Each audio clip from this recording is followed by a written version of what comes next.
आज की इस क्लास में सभी भक्तों का स्वागत है। अभी हम कीर्तन से स्टार्ट करेंगे। जय राधा माधव कुंज बिहारी, जय राधा माधव कुंज बिहारी, जय गोपीजन वल्लभ गिरिवर धारी, जय गोपीजन वल्लभ गिरिवर धारी, यशोदानंदन व्रज जनरंजन, यशोदानंदन व्रज जनरंजन, यमुना तीरा वनचारी, यमुना तीरा वनचारी,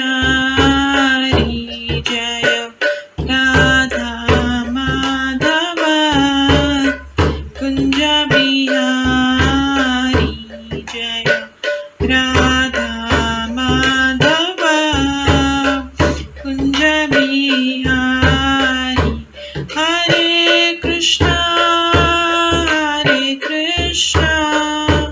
कृष्णा कृष्णा हरे हरे, हरे राम राम राम हरे हरे, हरे कृष्णा कृष्णा कृष्णा हरे हरे, हरे राम राम राम हरे हरे, हरे कृष्णा कृष्णा कृष्णा हरे हरे, हरे राम राम राम हरे हरे, हरे कृष्णा कृष्णा कृष्णा हरे हरे, हरे राम राम राम हरे हरे, हरे कृष्णा कृष्णा कृष्णा हरे हरे, हरे राम राम राम हरे हरे, हरे कृष्णा कृष्णा कृष्णा हरे हरे, हरे राम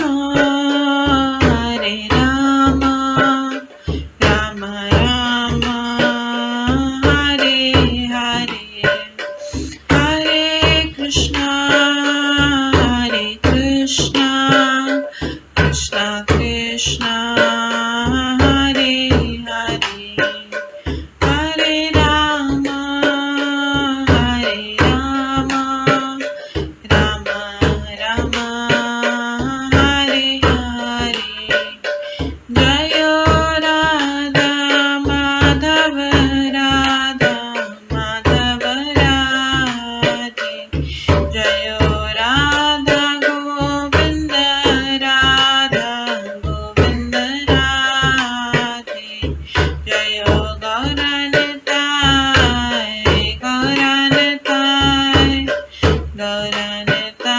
जय गौरनताय, जय जय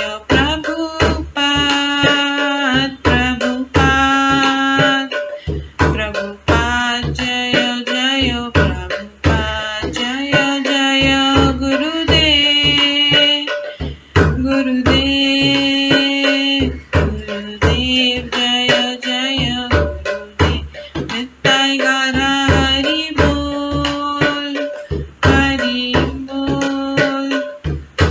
बोल नित्य गौर हरि बोल, गौर प्रेमानंदे हरि हरि बोल।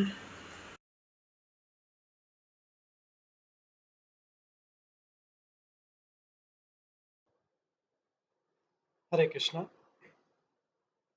अभी हम मंगलाचरण से स्टार्ट करेंगे। ॐ अज्ञानतिमिरन्धस्य ज्ञानाञ्जनशलाकया चक्षुरुन्मिलितं येन तस्मै श्रीगुरुवे नमः। श्रीचैतन्यमनोभीष्टं स्थापितं येन भूतले स्वयं रूप कदा मह्यं ददाति स्वपदान्तिकम्।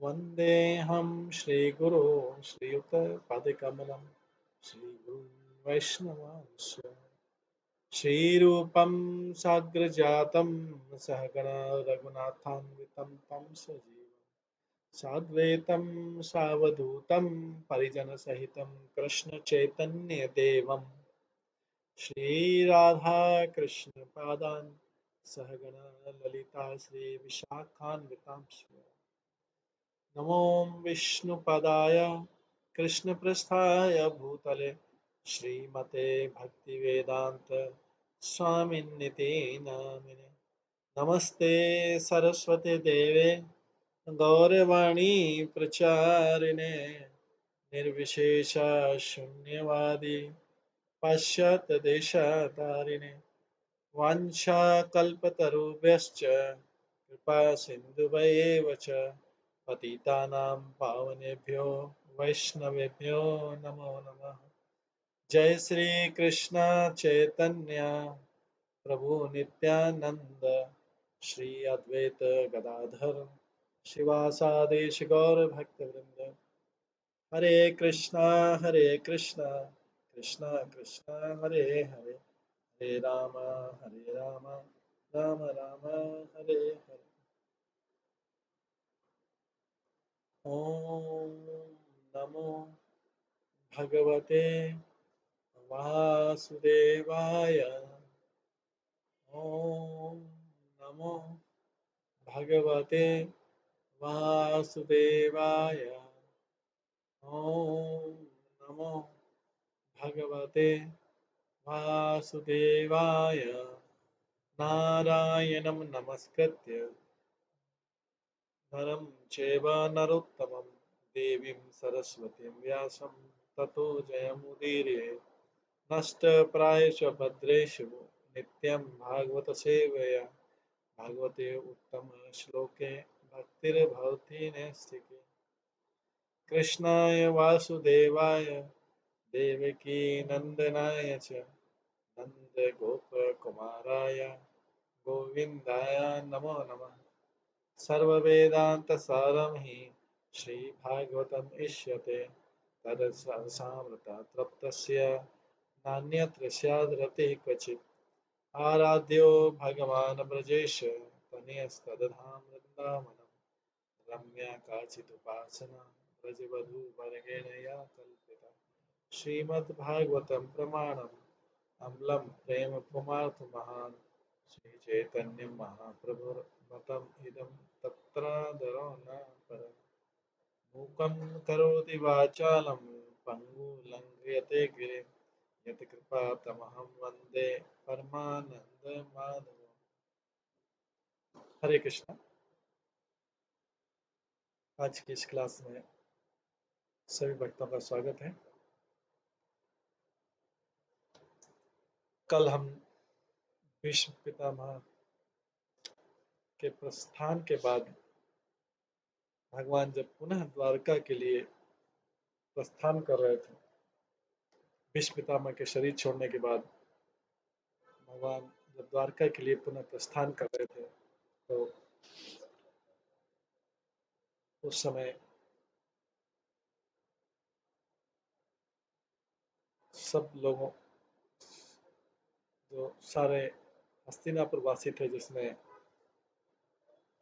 पांडव थे, सुभद्रा, द्रौपदी, कुंती, उत्तरा, गंधारी, धृतराष्ट्र, युधिष्ठिर, कृपाचार्य, नकुल, सहदेव, भीष्म, भीमसेन, धौम्य तथा सत्यवती सभी मूर्छित हो गए, क्योंकि भगवान कृष्ण का वियोग का सहन सह पाना उन सबों के लिए असंभव था।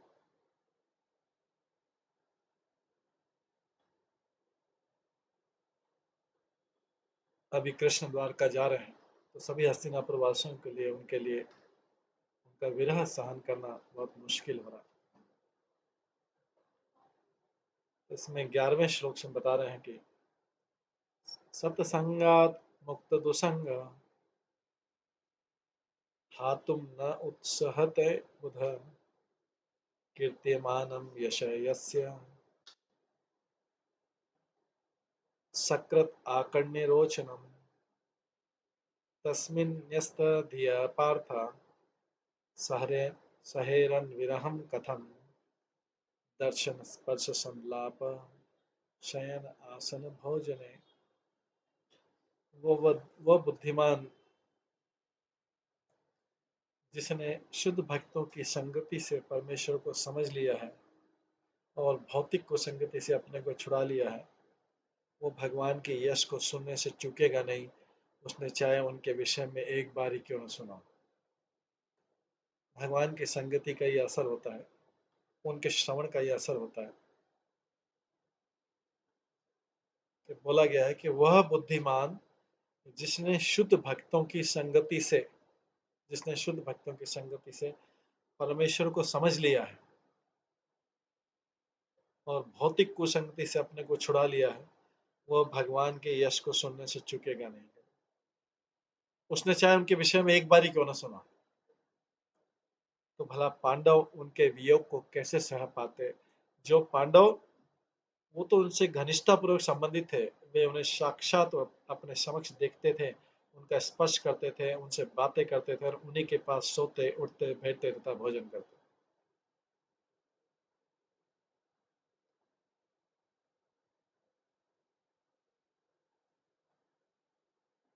ये है भगवान के संयोग में और उसके बाद विरह में जो दशा होती उसके बारे में वर्णन किया गया।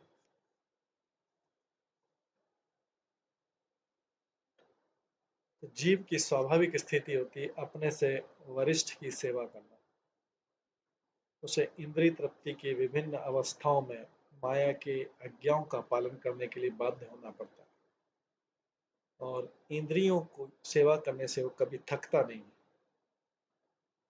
यदि वो थक भी जाए तो माया उसे इंद्रिय की सेवा करने के लिए निरंतर बाध्य करती रहती और कभी संतुष्ट नहीं होती। ऐसे इंद्रिय तृप्ति व्यापारों का कोई अंत नहीं है।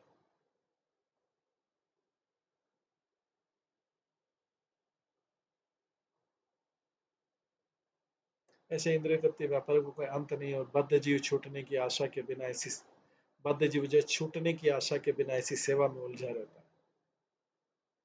इंद्रियों की सेवा में छुटकारा केवल तभी मिलता है जब शुद्ध भक्तों की संगति मिलती, नहीं तो माया हमें हमेशा इंद्रियों की सेवा करने के लिए निरंतर बाध्य करती रहेगी। छुटकारा केवल केवल तभी मिलता है जब शुद्ध भक्तों की संगति होती है। ऐसी संगति से वो धीरे धीरे अपनी दिव्य चेतना की ओर उन्नत होता है। इस प्रकार वह जान सकता है कि उसकी शाश्वत स्थिति भगवान की सेवा करने के लिए है, विकृत इंद्रियों की काम क्रोध प्रवृत्ति जताने की इच्छा पूर्ति के लिए नहीं है। भौतिक समाज मित्रता तथा प्रेम काम वासना की विभिन्न अवस्था भौतिक समाज मित्रता भौतिक मित्रता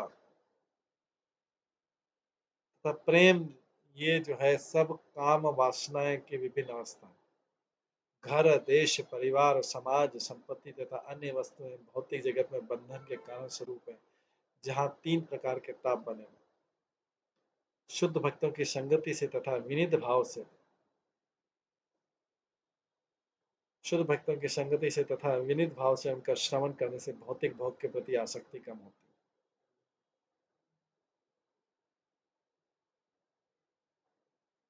शुद्ध भक्तों की संगति से तथा विनित भाव से उनका श्रवण करने से भौतिक भोग के प्रति आसक्ति कम होती है और भगवान के दिव्य कार्यकलापों के विषय में सुनने के प्रति आकर्षण की प्रधानता होती है। ये संगति का असर, एक बार आकर्षण उत्पन्न हो जाने पर भगवान से एक बार आकर्षण उत्पन्न हो जाने पर बिना रुके चलता रहता है। जिस प्रकार बारूद में आग लगा दी जाए तो कंटिन्यूसली जब तक पूरा बारूद खत्म नहीं हो जाए। ऐसा कहा गया है कि श्री हरि दिव्य रूप से इतने आकर्षक हैं कि जो आत्म साक्षात द्वारा अपने आप में संतुष्ट हैं और वास्तव में सारे भाव बंधनों से मुक्त हो चुके हैं, वे भी भगवान के भक्त बन जाते हैं। जैसे सुखदेव गोस्वामी के केस में हुआ था। हरि अपने दिव्य रूप से इतने आकर्षक हैं जो जो व्यक्ति ऑलरेडी आत्म साक्षात्कार से संतुष्ट हो चुका है और जो वास्तव में सारे भाव बंधनों से मुक्त हो चुके हैं, वे भी भगवान के भक्त बन जाते हैं। ऐसी परिस्थिति में यह भली भांति समझाया जा सकता है कि पांडव की क्या स्थिति हुई है, जो भगवान के नित्य संगी थे। वे श्री कृष्ण के वियोग की कल्पना भी नहीं कर सकते थे। पांडव लोग जो श्री कृष्ण के वियोग की कल्पना भी नहीं कर सकते थे, क्योंकि निरंतर व्यक्तिगत संपर्क के कारण उनका आकर्षण अत्यधिक प्रगाढ़ था। तो शुद्ध भक्ति के लिए भी उनके रूप, गुण, नाम, यश, कार्यकलाप आदि का स्मरण इतना आकर्षक होता है कि वह संसार के सारे रूप, गुण, नाम, यश, कार्यकलाप भूल जाता है और शुद्ध भक्तों की परिपक्व संगति के कारण वह क्षण भर के लिए भी भगवान के संपर्क से दूर नहीं होता।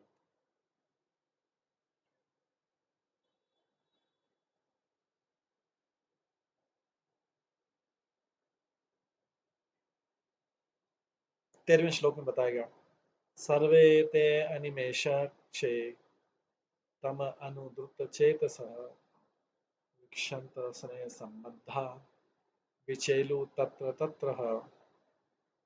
उन सबके हृदय उनके आकर्षण रूपी पात्र में द्रवित हो रहे थे। वे उन्हें अपलक नेत्रों से देख रहे थे और स्नेह बंधन में बंधकर व्यग्रता से इधर उधर मचल रहे थे। कौन? ये सारे लोग जो सुभद्रा, द्रौपदी, कुंती, उत्तरा, गांधारी, धृतराष्ट्र, युधिष्ठिर, कृपाचार्य, नकुल, सहदेव, भीष्म, भीमसेन, धौम्य, सत्यवती सभी मूर्छित हो गए थे। उनके सबके हृदय उनके आकर्षण रूपी पात्र में द्रवित हो गए थे। वे उन्हें अपलक नेत्रों से देख रहे थे और स्नेह बंधन में बंधकर व्यग्रता से इधर उधर मचल रहे थे। कृष्ण जो है स्वाभाविक रूप से सभी जीवों के लिए अत्यंत आकर्षक है, क्योंकि समस्त शाश्वतों में प्रधान शाश्वत, एकमात्र वे ही अनेक शाश्वतों के पालक। शाश्वत मतलब नित्य। ये कठोपनिषद का कथन है कि इस प्रकार मनुष्य भगवान के साथ अपने शाश्वत संबंध को जागृत करके, जिसे भगवान की भ्रामक शक्ति माया के चक्र से वशीभूत होकर भूल चुका है, स्थायी शांति तथा समृद्धि प्राप्त कर सकता है। एक बार भी यह संबंध जब हल्का सा भी पुनर्जागृत हो जाता है, बद्ध जीव भौतिक शक्ति के भ्रम से मुक्त हो जाता है।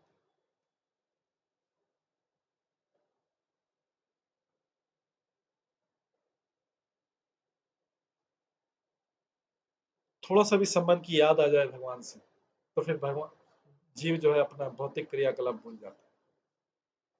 बस उसको एक बार भगवान की याद आ जाए किसी तरह, किसी शुद्ध भक्ति की संगति में। यह संगति केवल भगवान के साक्षात संपर्क से ही नहीं स्थापित होती। कई लोग बोलते हैं कि भगवान के दर्शन हो जाएंगे तो उनके हमारा हो जाएगा। भगवान के दर्शन तो रावण को भी हुए थे, कंस को भी हुए थे, हिरण्यकश्यप को भी हुए थे। तो यह संगति केवल भगवान के साक्षात संपर्क से ही नहीं स्थापित होती है, अपितु उनके नाम, यश, रूप तथा गुणों के सानिध्य से भी होती है। श्रीमद् भागवतम बद्ध जीवों को इस सिद्ध अवस्था को प्राप्त करने के लिए शुद्ध भक्त से विनीत भाव से श्रवण के द्वारा प्रशिक्षित करता है। श्रीमद् भागवतम जो है बद्ध जीवों को इस सिद्ध अवस्था को प्राप्त करने के लिए शुद्ध भक्त से विनीत भाव से श्रवण के द्वारा प्रशिक्षित करता है। तो श्रीमद् भागवतम शुद्ध भक्त के द्वारा श्रवण किया जाना चाहिए। तो हम जो श्रीमद् भागवतम पढ़ रहे हैं, ये शुद्ध भक्त श्री ऐसी भक्ति वेदांत स्वामी श्री प्रभुपाद के द्वारा ही लिखी गई, उसी को हम श्रवण कर रहे हैं।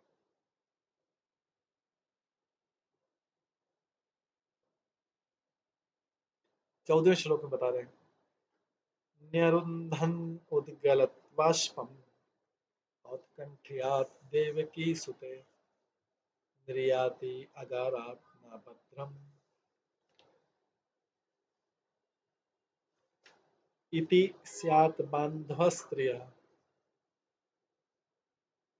सगे संबंधी, नातेदार स्त्रियां जिनके नेत्रों से कृष्ण के लिए व्याकुलवश अश्रुधारा निकल रही थी, महल से बाहर आ गई। वे बड़ी मुश्किल से अपने आंसू रोक पाई। उन्हें भय था कि प्रस्थान के अवसर पर आंसुओं से अपशकुन हो सकता है, इसलिए कृष्ण प्रस्थान करे तो उन्होंने अपने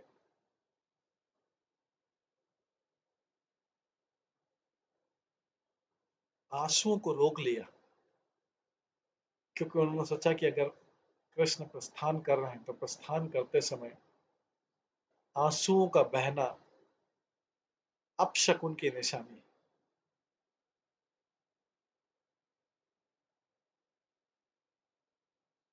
हस्तिनापुर के राजमहल में सैकड़ों महिलाएं थीं। वे सभी कृष्ण के प्रति स्नेहमयी थी। वे सभी उनके रिश्तेदार भी थे। जब उन्होंने देखा कि कृष्ण अपने मातृभूमि को जाने के लिए महल से निकल रहे हैं, तो वे उनके लिए अत्यंत व्याकुल हो उठी, और जैसा स्वाभाविक था उनके अश्रु ढुलक ढुलक कर कपोलों पर आने लगे। उसी समय उन्होंने सोचा कि उस समय उनके कृष्ण अश्रु जो है कृष्ण के लिए अमंगल सूचक हो सकते हैं, अतः उन्होंने अश्रुओं को रोकना चाहा। ऐसा करना उनके लिए बहुत कठिन था, क्योंकि अश्रु रुक नहीं पा रहे थे। अतः उन्होंने आंखों के अश्रुओं को पोंछा और उनके हृदय धड़कने लगे। वे स्त्रियां जिनके पति या ससुर युद्ध में मारे गए थे, कृष्ण के प्रत्यक्ष संपर्क में नहीं आ सकी थी, लेकिन वे सब कृष्ण तथा उनके महान कार्यों के विषय में सुनती रहती थी। इस प्रकार वे उनके विषय में सोचती, उनके नाम तथा यश के विषय में बातें करती, और उन स्त्रियों के समान स्नेहिल हो गई थी जो उनके प्रत्यक्ष संपर्क में थी। अतः जो कोई भी प्रत्यक्ष या अप्रत्यक्ष रूप से कृष्ण के विषय में सोचता है, कृष्ण के विषय में बातें करता है, या कृष्ण की पूजा करता है, वो उनके प्रति अनुरक्त हो जाता है। क्योंकि कृष्ण परम पूर्ण है, अतः उनके नाम रूप गुण आदि में कोई अंतर नहीं। हम कृष्ण के साथ अपने घनिष्ठ संबंध को उनके विषय में बातें करते, श्रवण करके या स्मरण करके पुनर्जीवित कर सकते हैं। आध्यात्मिक सामर्थ्य से ऐसा हो पाता है।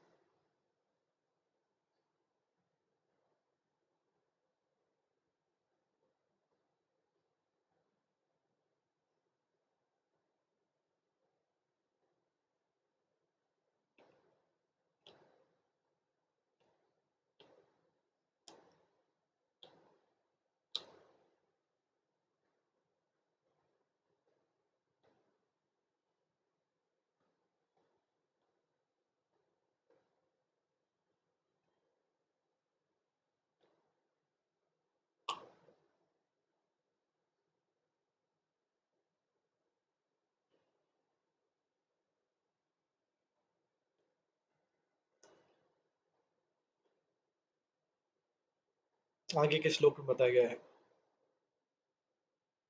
मृदुंग शंख भैर्य च वीणा पड़व गोमुखा धुंधरे आनक घंटाद्या नेदु धुंध भय तथा। हस्तिनापुर के राजमहल से भगवान के प्रस्थान के समय उनके सम्मान में विभिन्न प्रकार का ढोल, जैसे मृदंग, ढोल, नगाड़े, धुंधुरी तथा दुंदुभी, इस तरह एवं तरह तरह की बंशियां, बीना, गोमुख और भेरियां एक साथ बज उठी। जब हस्तिनापुर से भगवान श्री कृष्ण अपनी सारी इधर की लीलाएं समाप्त करके द्वारका की तरफ प्रस्थान कर रहे थे। 16वें श्लोक में बताते हैं, प्रासाद शिखरारूढ़ा कुरु नार्य दिदक्षया ववृषु कुसुमे कृष्णम प्रेम विरीड़ा स्मित क्षण। भगवान को देखने की प्रेम में इच्छा से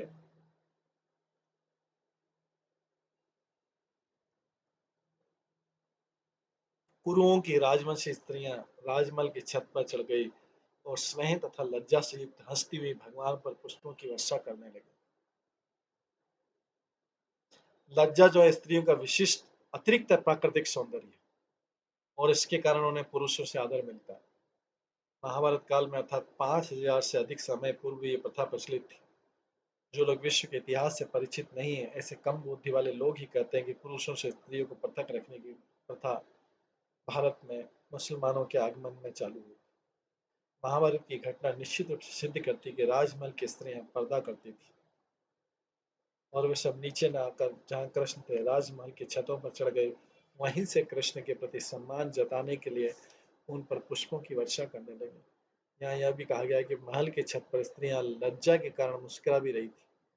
ये लज्जा जो स्त्रियों को प्रकृति का वरदान है, इससे उनकी सुंदरता तथा प्रतिष्ठा में वृद्धि होती है।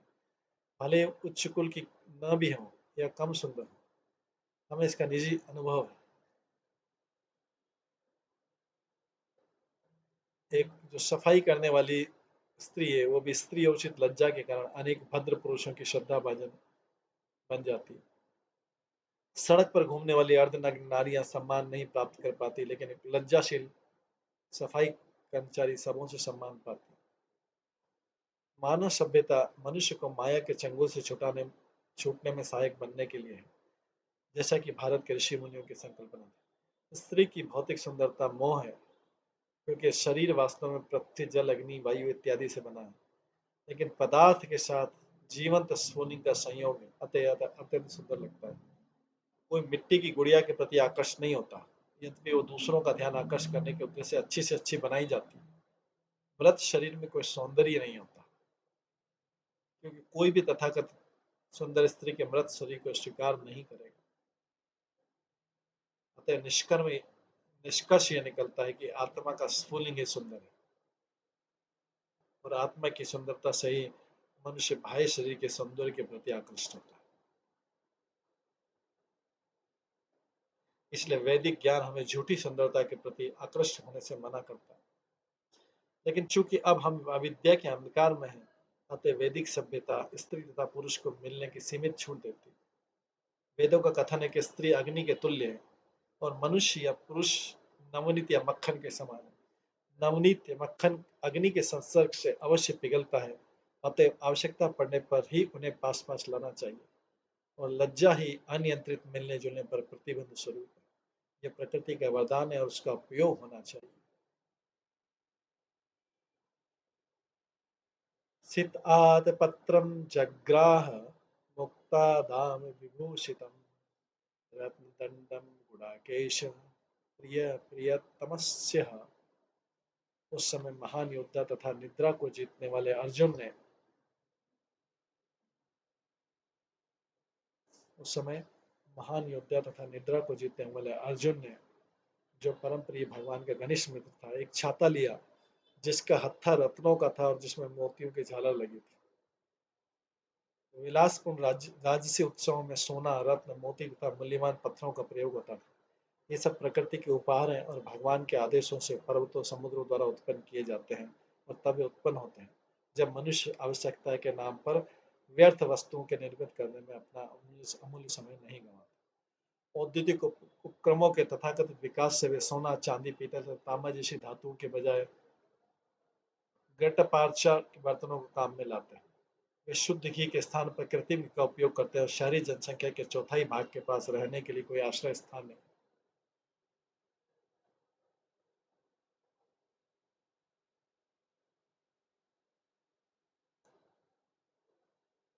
उस समय मनुष्य आवश्यकता के नाम पर व्यर्थ वस्तुओं के निर्मित करने में अपना अमूल्य समय नहीं गंवाता था। 18वें श्लोक में बोला जा रहा है, उद्धव सात्विकी चैव व्यजने परमद्भुते विकीर्यमाण कुसुमे रेजे मधुपति पथि। उद्धव तथा सात्विकी अलंकृत पंखों से भगवान पर पंखा जलने लगे, और मधु के स्वामी कृष्ण ने बिखरे हुए पुष्प पर आसीन होकर उन्हें मार्ग पर चलने के आदेश दिए।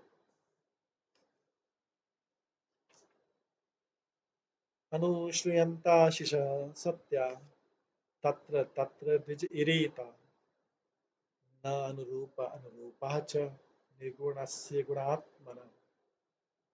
जहां जहां जहां तहां यह सुनाई पड़ रहा था कि कृष्ण को दिए गए आशीर्वाद न तो उनके उपयुक्त हैं, न ही अनुपयुक्त हैं, क्योंकि सब उन परम पुरुष के लिए थे वे सब उन परम पुरुष के लिए थे जो इस समय मनुष्य की भूमिका निभा रहे थे।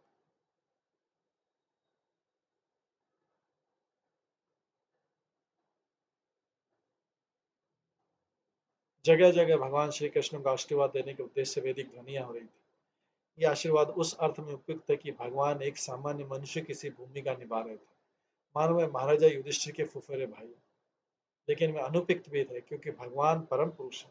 उन्हें भौतिक रिश्तेदारों से कुछ भी लेना देना नहीं होता। वे तो निर्गुण अर्थात भौतिक गुणों से रहित हैं, और फिर भी वे दिव्य गुणों से ओतप्रोत हैं। दिव्य जगत में कुछ भी विरोधाभासी नहीं होता, जबकि इस सापेक्ष जगत में सभी चीजें उसके उलट होती हैं। उदाहरण इस सापेक्ष जगत में श्वेत का विलंब श्याम होता है, लेकिन दिव्य जगत में श्वेत और श्याम में कोई अंतर नहीं।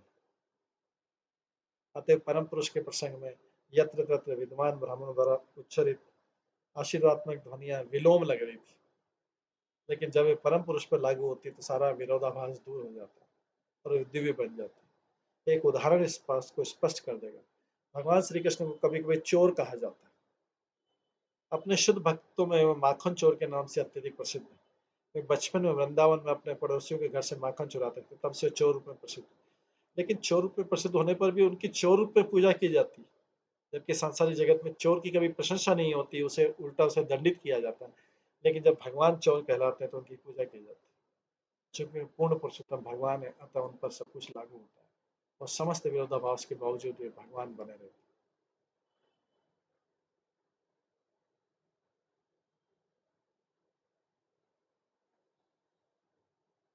अन्योन्यमासित संकल्प अन्योनासित संकल्प उत्तम श्लोक चेतसा कौरव इंद्रिय पुरे स्त्रीणाम सर्वश्रुति मनः। चुने हुए छंदों से जिनकी स्तुति की जाती है, ऐसे भगवान के दिव्य गुणों के विचार में डूबी हस्तिनापुर के सभी घरों की छतों पर चढ़ी हुई स्त्रियां उनके विषय में बात करने लगी। ये बातें वैदिक स्त्रोतों से कहीं अधिक आकर्षक थी।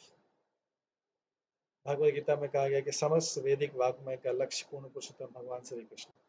वस्तुतः भगवान का यशोगान वेदों, रामायण तथा महाभारत जैसे ग्रंथों में अंकित, और भागवत में तो विशेष रूप से परमेश्वर का यशोगान हुआ। अतः जब कुरुवंश के राजाओं की राजधानी में घरों की छतों पर स्त्रियां भगवान के विषय में बात कर रही थी, तो उनकी बातें वैदिक स्त्रोतों से भी अधिक मनोहर लग रही थी। भगवान की प्रशंसा में जो भी गाया जाए वो श्रुति मंत्र।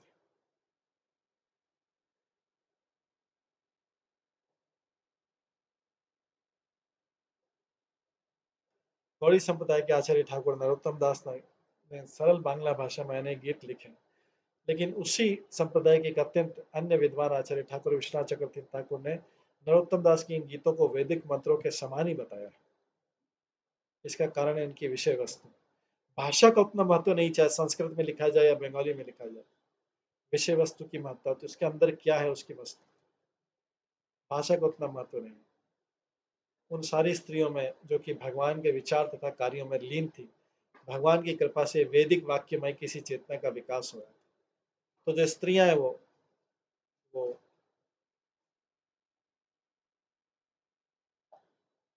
वो जो जैसा सोच रही थी भगवान के बारे में या गीत गा रही थी, वो उनकी चेतना जैसी वेदों की स्तुति की जाती वैसी हो गई थी।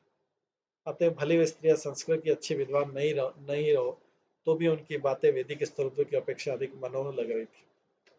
उपनिषदों में वैदिक स्त्रोत कभी कभी अप्रत्यक्ष रूप से परमेश्वर के प्रति व्यक्त होते हैं, लेकिन स्त्रियों की बातें प्रत्यक्ष रूप से भगवान के विषय में थी।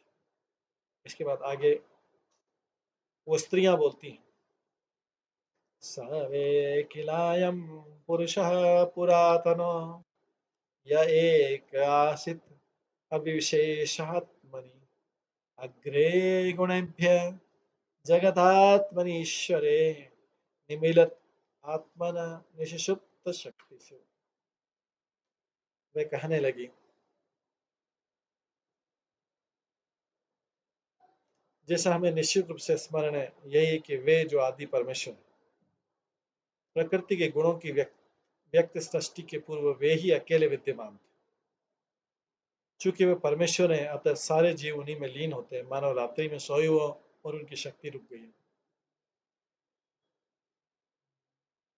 वे सब स्त्रियां बात कर रही थी।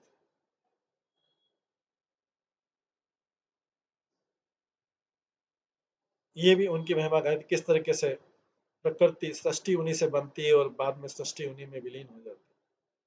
तात्पर्य प्रभुपाद बताते हैं कि इस दृश्य जगत का जो भौतिक जगत है, इसका विलय दो प्रकार से होता है। हर 432 करोड़ साल बाद जब एक ब्रह्मांड विशेष के स्वामी ब्रह्मा जी शयन करते हैं तो एक प्रलय होता है, और उसके बाद ब्रह्मा जी की 100 वर्ष की आयु के अंत में संपूर्ण ब्रह्मांड का पूर्ण प्रलय होता है। और दोनों ही बार महतत्व अर्थात भौतिक शक्ति तथा जीव तत्व अर्थात तटस्था शक्ति जो है भगवान के शरीर में लीन हो जाती है। सारे जीव भगवान के शरीर में तब तक सुप्त रहते जब तक कि दूसरी सृष्टि नहीं हो जाती। भौतिक जगत की सृष्टि पालन तथा संहार का यही विधान है। भगवान द्वारा गतिमान किए जाने पर भौतिक प्रकृति के तीनों गुणों की अंतःक्रिया से ही भौतिक सृष्टि होती है। इसलिए यहाँ पर कहा गया कि भौतिक प्रकृति के तीन गुणों के गतिमान होने के पूर्व भगवान विद्यमान थे।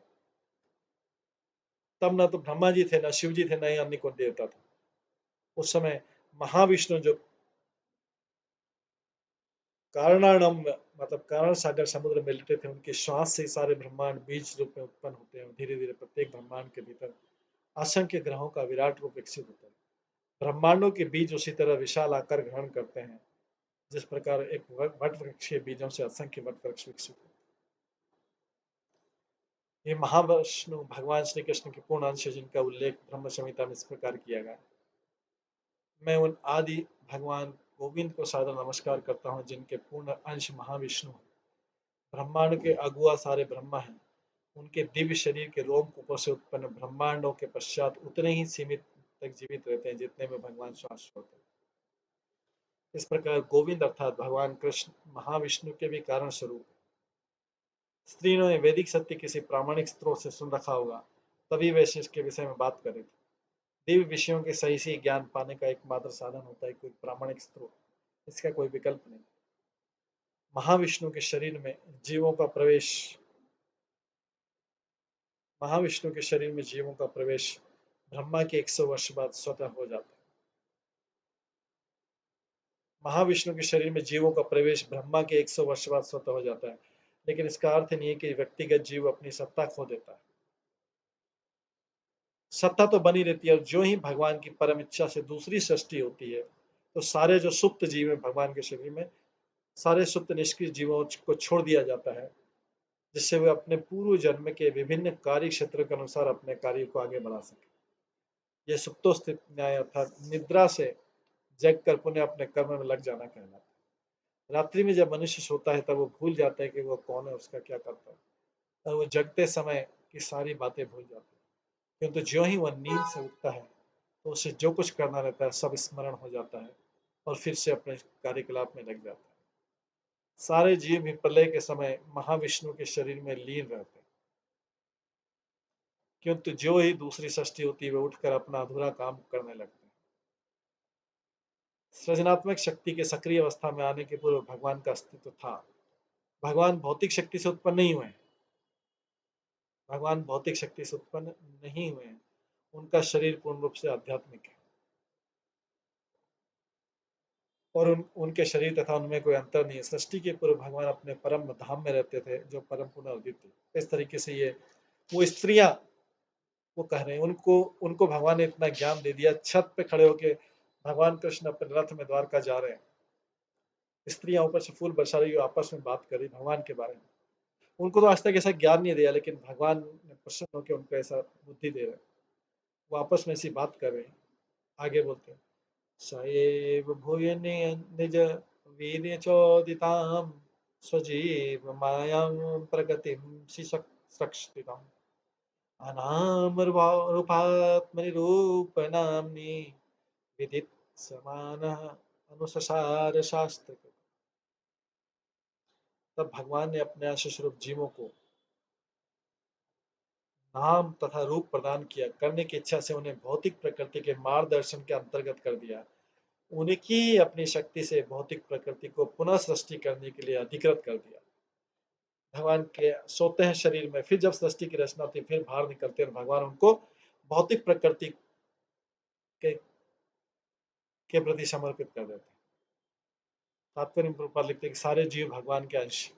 दो प्रकार के जीव होते हैं, एक नित्य मुक्त और नित्य बद्ध। हम लोग नित्य बद्ध हैं, और नित्य मुक्त जो होते हैं, नित्य मुक्त शाश्वत रूप से मुक्त जीव हैं, और भगवान के दिव्य धाम में है, जो दृश्य जगत से पर है।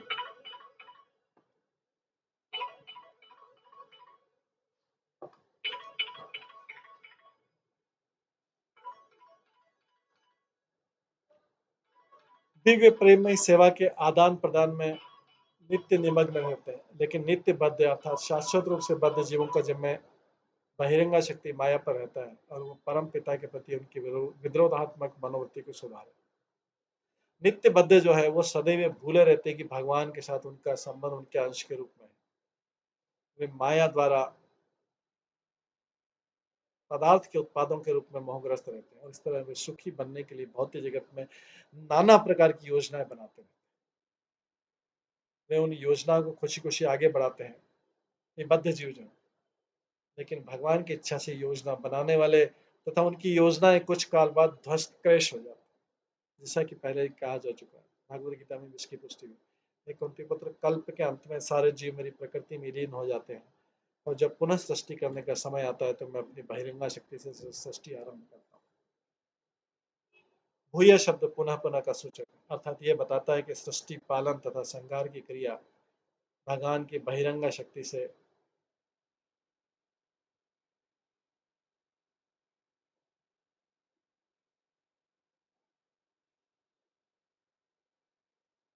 अनवरत चलती रहती है। वे ही सब कारण। लेकिन सारे जीव जो स्वाभाविक रूप से भगवान के अंश और मधुर संबंध को बुलाए रहते हैं, उन्हें बहिरंगा शक्ति के चंगुल से छूटने का अवसर पुनः प्रदान किया जाता है और जीव चेतना को पुनर्जागृत करने के लिए शास्त्रों की सृष्टि भी भगवान की करते हैं। भागवत गीता में भगवान कहते हैं, यह उत्पन्न हुआ जगत तथा भौतिक शक्ति मेरे वश में है। प्रकृति के स्वभाव से वे सतह बार बार उत्पन्न होती है और इस सब मेरे द्वारा मेरी बहिरंगा शक्ति के माध्यम से किया जाता है।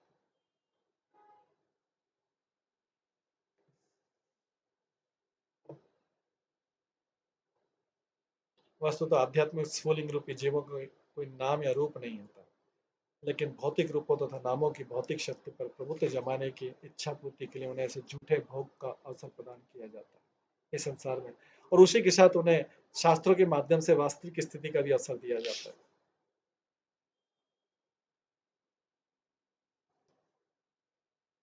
मूर्ख तथा भुलक्कड़ जीव सदैव झूठे रूपों तथा झूठे नामों में व्यस्त रहता है। आधुनिक राष्ट्रवाद के ऐसे झूठे नामों तथा झूठे रूपों की चरम परिणति, मनुष्य झूठे नाम और मिथ्या रूप के पीछे पागल बने रहता है। किन्हीं परिस्थितियों में प्राप्त शरीर के रूप को वास्तविक मान लिया जाता है और उस प्रकार से प्राप्त नाम भी अनेक वादों के नाम पर शक्ति का दुरुपयोग करके बद्ध जीवों को मोहित करता है। लेकिन जो शास्त्र हैं वो हमें सब वास्तविक स्थिति को बताते हैं। लेकिन दुर्भाग्यवश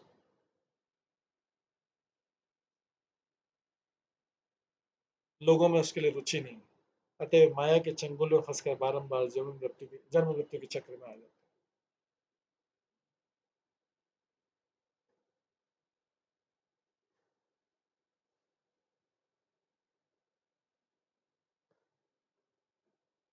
अगला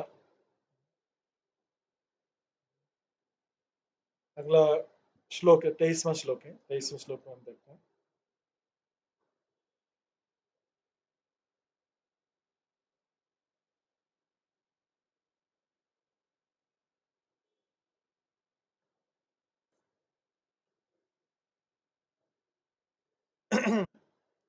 समायं यत् पदमत्र सूर्यो जितेन्द्रियानिर्जितमात्रीश्वरः पश्यन्ति भक्ति तत्कलित अमलात्मनः नन्वेष सत्तम परिमाष्टुम आहत। ये वे ही पूर्ण पुरुषोत्तम भगवान हैं जिनके दिव्य रूप का अनुभव बड़े बड़े भक्तों द्वारा किया जाता है। ये सब स्त्रियां आपस में बात कर रही हैं, जिन्होंने सुदृढ़ भक्ति द्वारा तथा जीवन एवं इंद्रियों पर पूर्ण स्वयं द्वारा भौतिक चेतना से पूर्ण रूप से विशुद्ध हो चुके हैं तथा अस्तित्व को विमल बनाने का यही एकमात्र मार्ग है। जैसा कि भगवत गीता में कहा गया कि भगवान केवल भक्तिमय सेवा द्वारा अपने वास्तविक रूप में जाने जा सकते हैं। अतः यहाँ पर बताया गया है कि केवल महान भगवत भक्त जो कठिन भक्तिमय सेवा द्वारा मन के सारे भौतिक मेल को धो सकते हैं, वे ही भगवान को यथारूप अनुभव कर सकते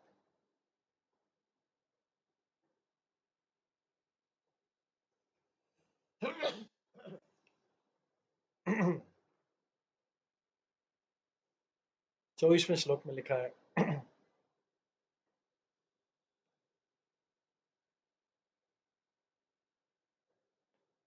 स वा अयम् असखी अनुगीत सत कथय वेदेषु ग्रहेषु च गुह्यवादिभिः य एकैषः जगतात्मलीलया सृजत्यवति न तत्र सज्जते।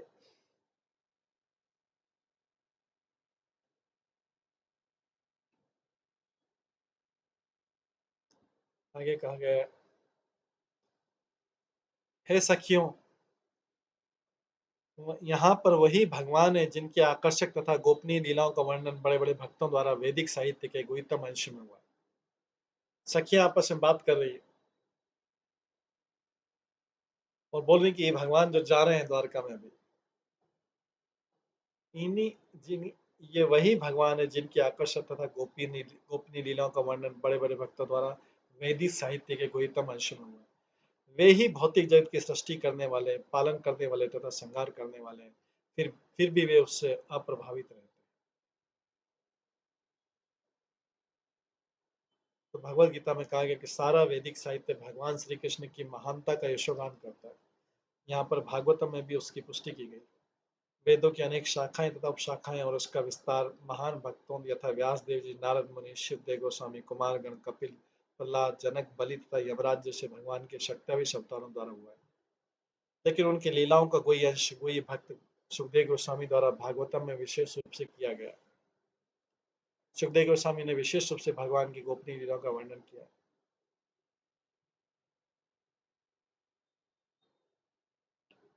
आगे बोला गया, 25वें श्लोक में बोला गया, यदा ह्यधर्मेण तमधीय नृपः जीवन्ति तत्रेषि सत्त्वतः किल धत्ते भगं सत्यं ऋतुं दयाम्यश भवाय रूपाणि ददत् युगे युगे।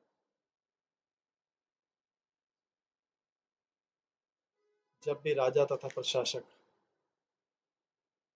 प्रशासक जो है तमोगुण में स्थित पशुओं की तरह रहते हैं,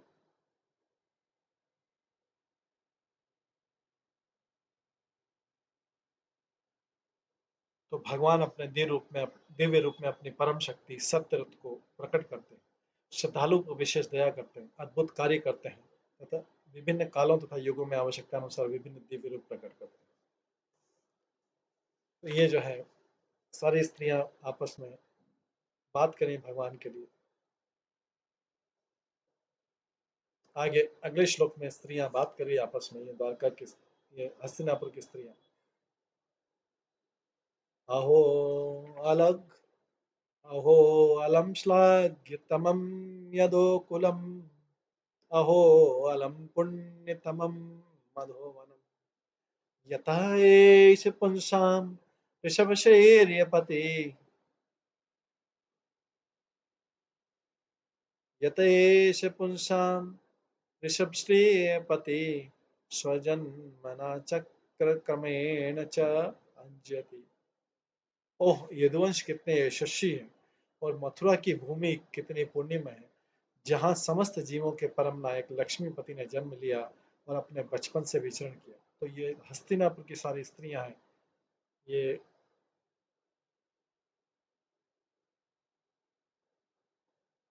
हस्तिनापुर की सारी जो स्त्रियां हैं,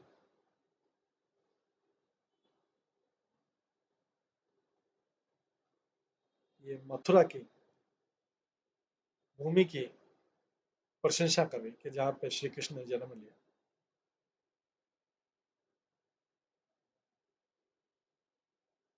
इसके बाद आगे बोलती हैं स्त्रियां आपस में बात करती बोलती हैं, अहो वत्स यशसः तिरस्करी कुशस्थली पुण्यशस्करी भुव पश्यन्ति नित्यं यतनुग्रहशीतं स्मित अवलोकं स्वपतिं स्म यत्प्रजा। निसंदेह कितना आश्चर्यजनक है कि द्वारका ने स्वर्ग के यश को पिछाड़कर पृथ्वी की प्रसिद्धि को बढ़ाया। द्वारका के निवासी उनके प्रिय स्वरूप में ही समस्त जीवों की आत्मा कृष्ण का सदैव दर्शन करते। द्वारका के निवासी उनके प्रिय स्वरूप में समस्त जीवों की आत्मा कृष्ण का सदैव दर्शन करते रहते हैं। द्वारका कितनी सौभाग्यशाली, पहले मथुरा का भोला, मथुरा कितनी सौभाग्यशाली, आप बोल रहे हैं द्वारका कितनी सौभाग्यशाली। भगवान उन द्वारका के निवासी उनके प्रिय स्वरूप में समस्त जीवों की आत्मा कृष्ण का सदैव दर्शन करते रहते।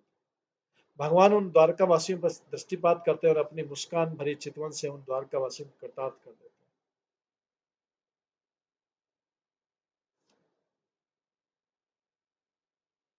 तो यहाँ पर स्त्री बता रहे हैं कि सारी स्त्रियां आपस में बात करी, जो हस्तिनापुर की स्त्रियां बोल रही हैं कि द्वारका के कारण पृथ्वी की प्रसिद्धि ने स्वर्ग को पीछे छोड़ दिया, क्योंकि यहाँ भगवान श्री कृष्ण ने राजा के रूप में राज्य किया।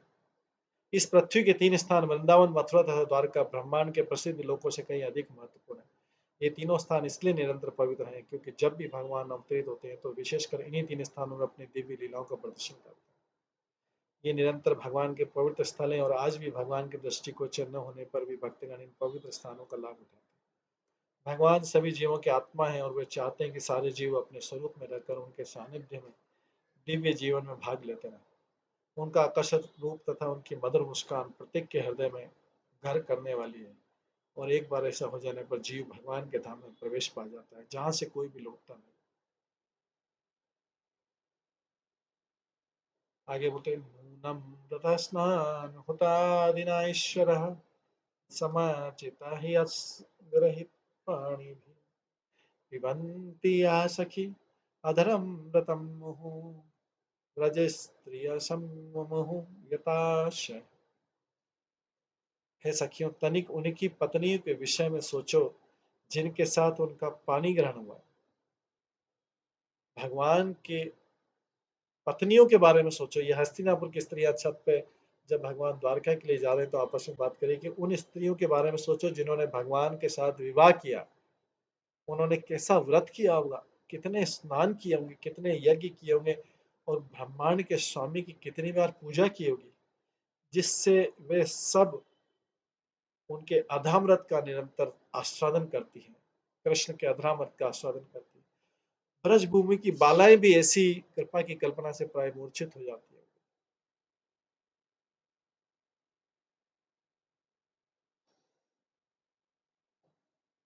तो यहाँ पे दो प्रकार के माधुरी रस का वर्णन किया गया, एक स्वकीय रस तथा एक परकीय रस। दोनों ही संबंध भगवान कृष्ण के साथ माधुरी रस के होते हैं। द्वारका की रानियां स्वकीय थी, अर्थात वे विधिवत रूप से विवाह की गई थी, लेकिन ब्रज की बालाएं उनकी तब की तरुण मित्र थी जब वे अनविवाहित थे, अनमैरिड। भगवान 16 वर्ष की उम्र तक वृंदावन में रहे और पास पड़ोस के जो गोपियां थी उनके साथ उनकी मैत्री थी। वो मैत्री भाव परकीय था। उन बालिकाओं का तथा रानियों का शास्त्रोक्त व्रत, स्नान तथा अग्नि यज्ञ द्वारा कठिन तपस्याएं करनी पड़ती थी, लेकिन वे सब अनुष्ठान अपने आप में परिपूर्ण नहीं था। न सकाम कर्म ज्ञान का अनुशीलन, ये योग की सिद्धि अपने आप में पूर्ण।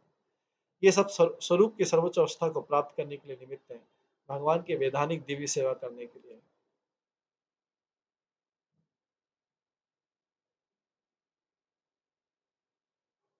इसके बाद आगे बोलते हैं, द्वारका की स्त्रियों के बारे में बोल रहे हैं, उनकी रानियों के बारे में बोल रहे हैं।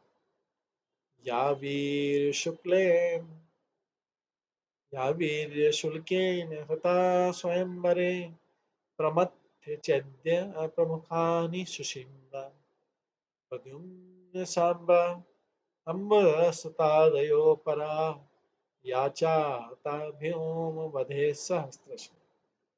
इन पत्नियों से संतानें जैसे प्रद्युम्न हुआ, सांब हुआ, अम्ब हुआ इत्यादि, उन्होंने शिशुपाल के नायकत्व में आए हुए अनेक शक्तिशाली राजाओं को हराकर रुक्मणी से विवाह किया, फिर सत्यभामा से विवाह किया, फिर जामवंती जैसी स्त्रियों का, उनके तथा उसके हजारों सहायकों का वध करके अन्य स्त्रियों का भी अपहरण किया।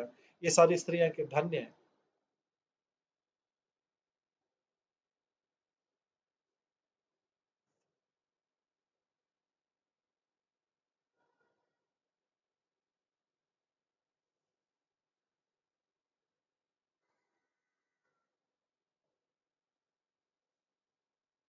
इसके बाद आगे बताते हैं, स्त्रियां आपस में बात करें 30वें श्लोक में। एता परम स्त्रिक्तम अपास्तपेशलम निरस्त शोचम वत साधु कुर्वते यासां गृहात् पुष्करलोचनः पति न जातोपेति आयति भी हृदय स्पर्शम। उन सारी स्त्रियों ने व्यक्तित्व तथा शुद्धि शुद्धि से विहीन होते हुए भी अपने जीवन को धन्य किया। उनके पति कमल नयन भगवान ने उन्हें घर में कभी अकेले नहीं छोड़ा। वे उन्हें बहुमूल्य भेंट प्रदान करके उनके हृदयों को प्रसन्न बनाते रहे।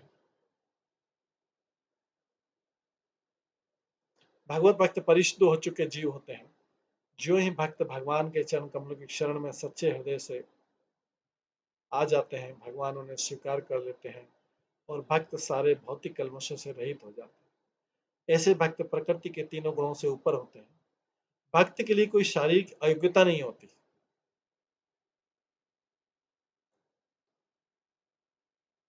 भक्त के लिए कोई शारीरिक अयोग्यता नहीं होती।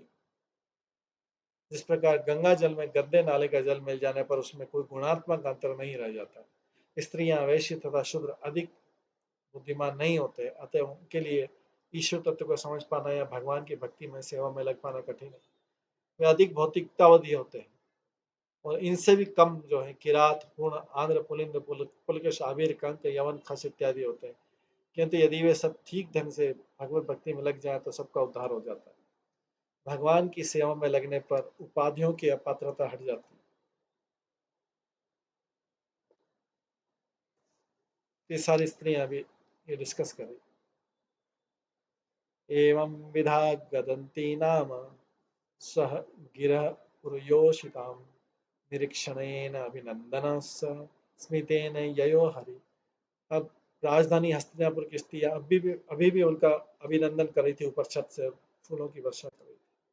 इस प्रकार से बातें चला रही थी कि भगवान ने मुस्कुराते हुए उनकी बधाइयों को स्वीकार किया। भगवान ने भी ऊपर दृष्टि डाली, उन पर अपनी कृपा दृष्टि डालते हुए नगर से प्रस्थान किया। भगवान ने अजात अजात शत्रु प्रतनाम गोपी थाय मधुदुष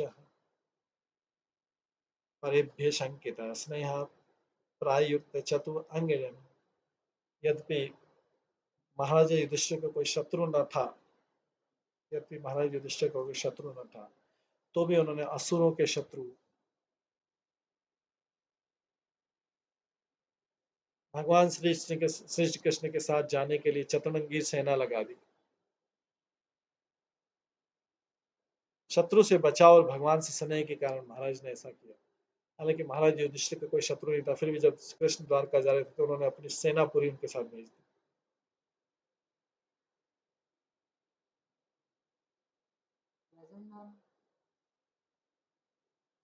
महाराज युधिष्ठिर अच्छी तरह जानते थे कि महाराज युधिष्ठिर अच्छी तरह जानते थे कि कृष्ण सभी मित्रों के तथा सबों के मित्र हैं तथा शुभ चिंता के। फिर भी ऐसे अनेक असुर भी तो थे जो स्वभाववश भगवान से ईर्ष्या रखते थे, अतः कोई उन पर आक्रमण न कर देता था। स्नेहवश भी उन्होंने भगवान कृष्ण के अंगरक्षक के रूप में चतुरंगी सेना लगा दी। आवश्यकता पड़ने पर श्री कृष्ण उन लोगों के आक्रमण से अपनी रक्षा कर सकते थे।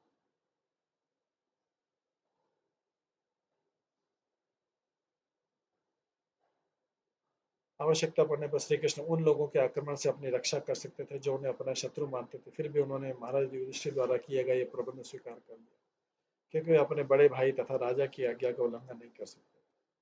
भगवान अपनी दिव्य लीला में आश्रित का सा खेल खेलते हैं, उस तरह कभी कभी अपने तथाकथित असहाय बाल्यावस्था में यशोदा माता की देखरेख स्वीकार करते। आगे स्त्रियां, हस्तिनापुर की स्त्रियां बात करें, ये सब आपस में बात करें, उसी का वर्णन आ रहा है।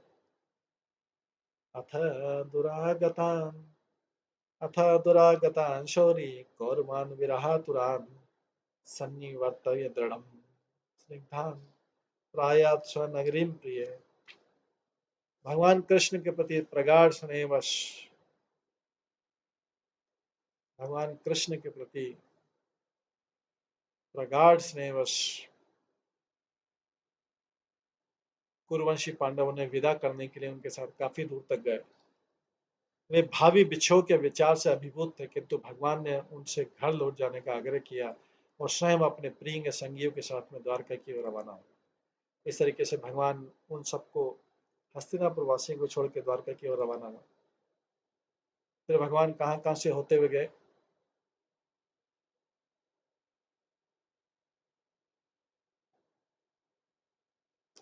तो 34वें और 35वें श्लोक में बताया गया भगवान कहाँ कहाँ से होते हुए गए। पुरुजांगल पुरुजांगल पांचालन शूरसेनां सयामुनां ब्रह्मावर्तं कुरुक्षेत्रं मत्स्यान् सारस्वतानथ मरुधन्वं अतिक्रम्य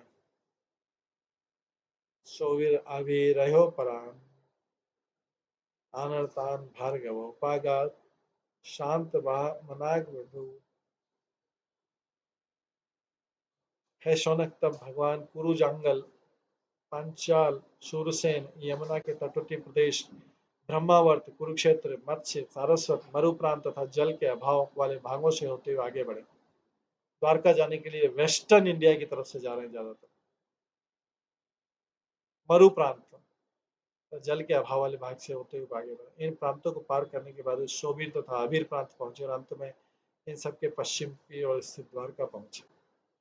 तो भगवान जिन जिन प्रांतों से होकर गए वे समय भिन्न भिन्न नाम से जाने जाते थे, लेकिन जो दिशा दी गई उससे सूचित होता है कि वे दिल्ली, पंजाब, राजस्थान, मध्य प्रदेश, सौराष्ट्र तथा गुजरात से होकर यात्रा करते हुए अंत में अपने निवास स्थान द्वारका पहुंचे।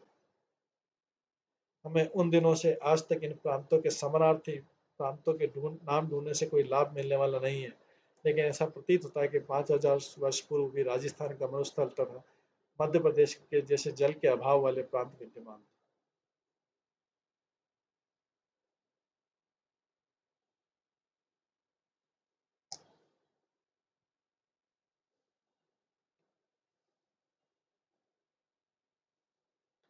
जो मृदा विशेषज्ञ हैं, इनका सिद्धांत है कि मरुस्थल हाल में विकसित हुए। भागवतम के कथन से पुष्ट नहीं होता।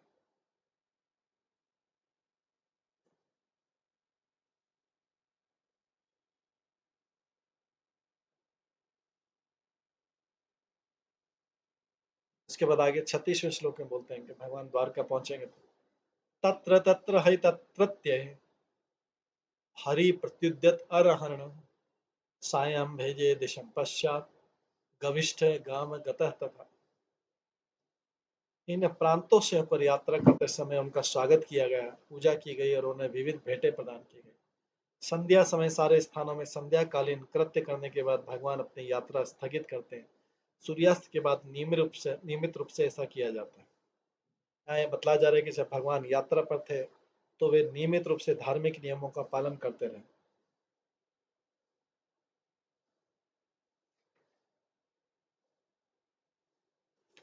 इस तरीके से भगवान सबों के कल्याण के लिए भौतिक प्रकृति में आते हैं। मानव समाज में भगवान वही करते हैं जो सबका कर्तव्य होता है, लेकिन कभी कभी वे ऐसा महान कर्म करते हैं जो जीव द्वारा अनुकरणीय नहीं होता। इसके बाद ये सब अवस्था में अब भगवान प्रवेश करते हैं द्वारका में। तो अध्याय 11 में है, पहले स्कंद के अध्याय 11 में है भगवान श्री कृष्ण का द्वारका में प्रवेश। सूत गोस्वामी बताते हैं कि सूत वाचा अनर्थान स उपव्रज्य स्ववृद्धान जनपदान शिकान दद्मो दरवरम तेषाम विषादम शमयन एव। शुद्ध गोस्वामी ने कहा, अनर्थों के देश के नाम से विख्यात अपनी अत्यंत समृद्ध राजनगरी द्वारका के निकट पहुंचकर भगवान ने अपना आगमन उद्घोषित करने तथा निवासियों की निराशा को शांत करने के लिए अपना शुभ शंख बजाया।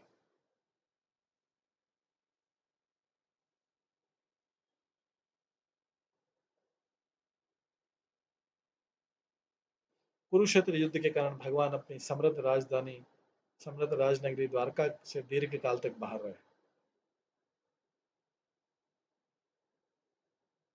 जिससे नगर निवासी उनके वियोग के कारण विषाद से अभिभूत थे। द्वारका से चले गए थे तो अभी द्वारकावासी नाराज थे, कुरुक्षेत्र चले गए।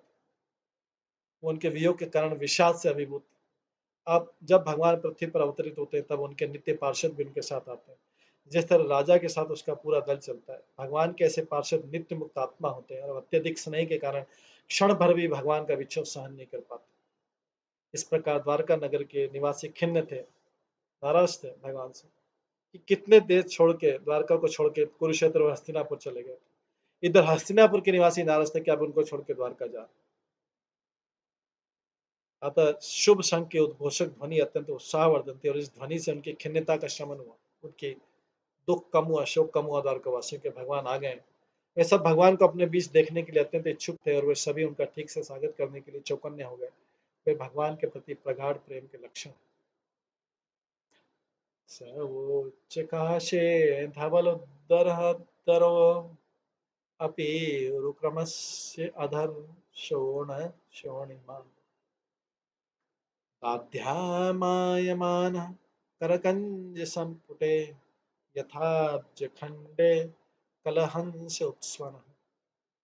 श्वेत तथा मोटे पेंदों वाला शंख भगवान के हाथों द्वारा पकड़ा जाकर तथा उनके द्वारा बजाया जाकर ऐसा लग रहा मानो उनके दिव्य होठों का स्पर्श करके रंग लाल हो गया। ऐसा प्रतीत हो रहा था मानो कोई श्वेत हंस लाल रंग के कमल दंडों के बीच खेल रहा। ये जो शंख है भगवान ने ऐसा पकड़ रखा। भगवान के होठों से के स्पर्श से श्वेत शंख की लालिमा आध्यात्मिक महत्ता की सूचक है। भगवान पूरे के पूरे आत्मा है और भौतिक पदार्थ इस आध्यात्मिक अस्तित्व का ज्ञान। वस्तु तो आध्यात्मिक प्रकाश में पदार्थ नाम की कोई और वस्तु नहीं है। परमेश्वर श्री कृष्ण के स्पर्श मात्र से ही आध्यात्मिक अनुभूति तत्काल हो जाती है।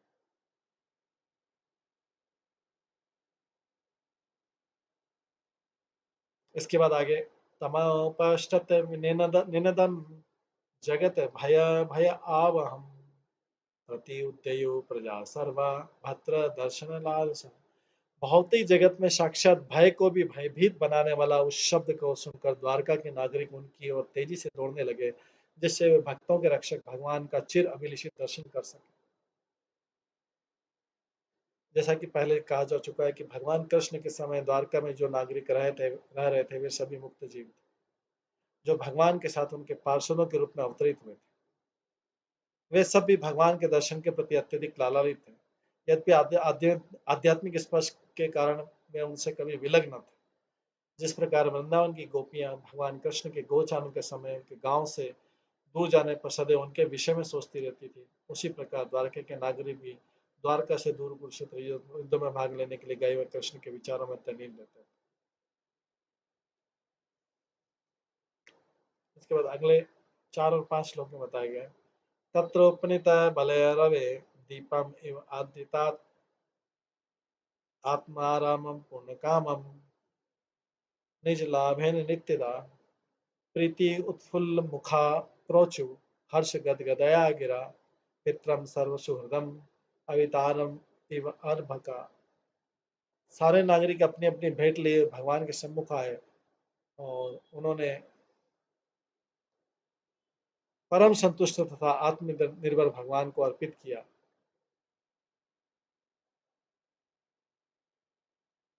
जो अपनी निजी शक्ति से अन्यों की आवश्यकताओं की निरंतर पूर्ति करते रहते हैं। ये भेंटें सूर्य को दिए गए दीपदान जैसी थी। फिर भी सारे नागरिक भगवान के स्वागत में ऐसी आह्लादमयी भाषा में बोलने लगे मानो बच्चे अपने अभिभावक तथा पिता का स्वागत कर रहे हैं।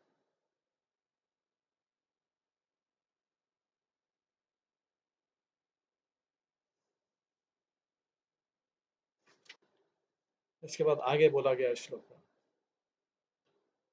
नतास्मं ते नाथ सदांगरि पंकजम विरिञ्च वैरिच्य सुरेन्द्रवन्दितम् परायणं क्षेमं ये इच्छतां परं न यत्र कालः प्रभवेत् परः। उसके बाद द्वारका के नागरिकों ने कहा है भगवान, आप ब्रह्मा, चारों कुमार तथा स्वर्ग के राजा जैसे समस्त देवताओं द्वारा भी पूजित हैं। आप उन लोगों के परम आश्रय हैं जो जीवन का सर्वोच्च लाभ उठाने के लिए इच्छुक हैं।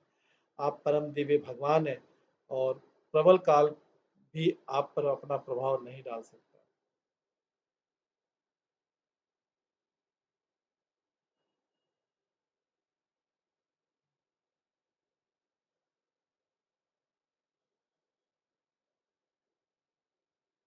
आगे बोलते हैं 7वें श्लोक में बोल रहे हैं भवाय न तम भव विश्व भावन तमेव माताय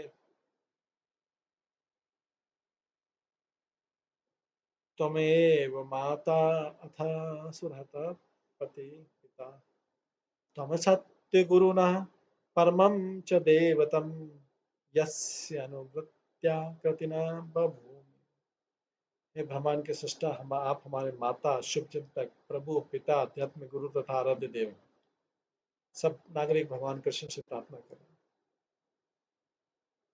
हम आपके चरण चिन्हों पर चलते हुए सभी प्रकार से सफल हुए हैं, अतः हमारी प्रार्थना है कि आप हमें अपनी कृपा का आशीर्वाद देते रहें। अभी भगवान कृष्ण का द्वारका में स्वागत हो रहा है, तो सारी चीजें बोली जा रही है। इसके बाद आगे द्वारकावासी बोलते हैं, अहो सनाथा भवता स्म यत वयम्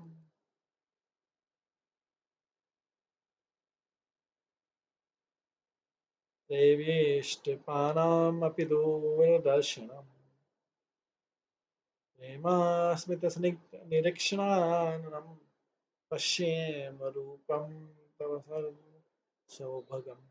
और आज तो हमारा सौभाग्य है कि आज पुनः आपकी उपस्थिति से हम आपके संरक्षण में आ गए। द्वारकावासी बोल रहे थे, क्योंकि आप स्वर्ग के निवासियों के यहाँ भी कभी कभी जाते हैं।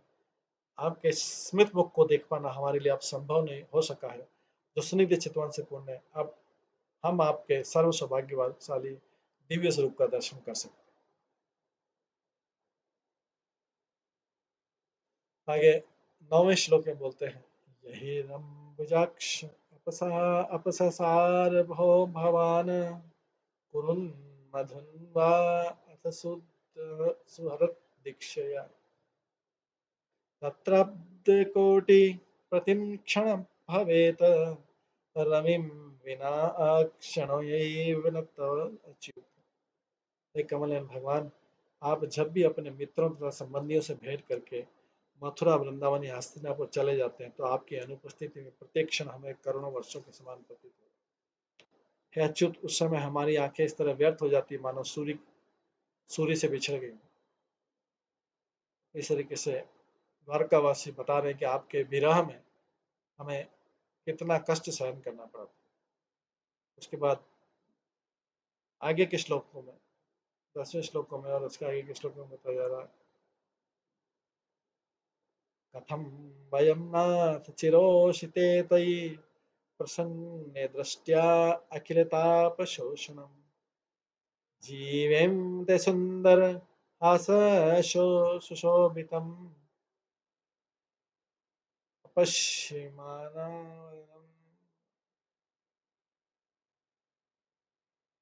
वदनं मनोहरम्। आगे के श्लोक में बोला गया, इति चौदिरात इति चौदिरात इति चौदिरिताः वाचः प्रजानां भक्तवत्सलः श्रवान् अनुग्रहं दृष्ट्या वितन्वन् प्राविशत पुरम्। हे स्वामी, यदि आप सारे समय बाहर रहते तो हम आपके उस मनोहर मुखमंडल को नहीं देख पाते हैं, जिसकी मुस्कान हमारे सारे कष्टों को दूर कर देती है। भला हम आपके बिना कैसे रह सकते हैं। उनकी वाणी सुनकर प्रजा तथा भक्तों पर अत्यंत दयालु भगवान ने द्वारकापुरी में प्रवेश किया और उन सबों पर अपनी दिव्य दृष्टि डालते हुए उनका सबका अभिनंदन स्वीकार किया। तो कृष्ण का आकर्षण इतना प्रबल होता है कि एक बार उनसे आकृष्ट हो जाने पर उनका विच्छेद सह पाना कठिन होता है। ऐसा क्यों? क्योंकि हम उनसे उसी तरह शाश्वत रूप से संबंधित जिस प्रकार सूर्य की किरणें सूर्य मंडल से संबंधित रहती। सूर्य की किरणें और सौर विकिरण सूर्य की किरणें सौर विकिरण के आणविक अंश हैं। इस तरह सूर्य तथा सूर्य प्रकाश को विलग नहीं किया जा सकता। बादलों द्वारा उनका विलगाव जो क्षणिक तथा कृत्रिम होता है, और जो ही बादल हट जाते हैं त्यो ही सूर्य की किरणें सूर्य की उपस्थिति में अपना सहज तेज बिखरने लगते हैं।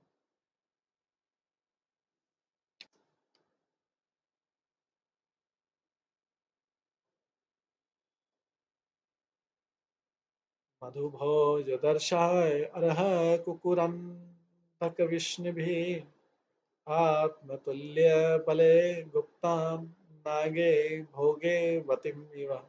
जिस प्रकार नागलोक की राजधानी भोगवती नागों के द्वारा रक्षित रहती है, उसी तरह द्वारका की रक्षा कृष्ण के समान बलवान वृष्णि के वंशजों भोज, मधु, दर्शा, अरह, कुकुर, अंधक इत्यादि द्वारा की जाती है। नागलोक पृथ्वीलोक के नीचे स्थित है और ऐसा समझा जाता है कि यहाँ सूर्य की किरणें नहीं पहुंच पाती, लेकिन उस लोक का अंधकार नागों के सिरों पर स्थित मणियों के प्रकाश से दूर होता है। यह भी कहा गया है कि वहाँ पर नागों के भोग विलास के लिए सुंदर उद्यान, सरोवर आदि हैं। यहाँ पर यहाँ पर यह भी कहा गया है कि ये स्थान नागरिकों द्वारा अच्छी तरह सुरक्षित है। उसी प्रकार से द्वारकापुरी में भी वैष्णुवंशियों द्वारा द्वारकापुरी भी वैष्णुवंशियों द्वारा सुरक्षित थी, जो भगवान कृष्ण के समान ही शक्तिशाली थे, जहाँ तक इस धरती पर उनके शक्ति प्रसन्न का संबंध। तो इस तरीके से द्वारका के बारे में बताया जा रहा है।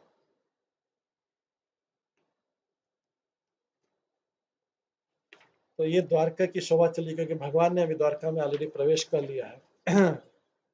अब हम यहाँ पे विश्राम देते हैं, इसको विराम देते हैं, क्योंकि समय हो गया है।